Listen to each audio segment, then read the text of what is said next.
I guess the next question is, how would social networks, Facebook and MySpace, change if you absolutely had to have your profile in video format rather than text and photos? How would that be different?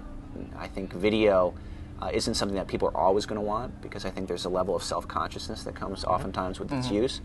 But I think particularly when you're communicating with people that you do know pretty well, and you want to be able to replicate what a face-to-face experience would be like, video is really going to be the agent that allows that to take place. Isn't there a sense in which your online self is kind of a perfected version of your real self? It's kind of a filtered, idealized... I was going to say the ideal vision of yourself and what you want to become.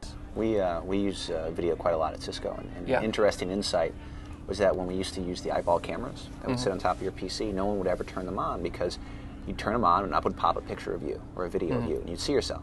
And at 8 in the morning, oftentimes, that's not the prettiest sight. And now we use telepresence systems, which are these 3-screen arrays, high definition, the audio is sort of tuned to where you are in the room. You just see the person across from you in the same way if you were having a conversation with them in the room. Right. And so it takes away this self-consciousness that a lot of people have about seeing themselves either in a photo or in a video. So back to your sort of idealized version of self.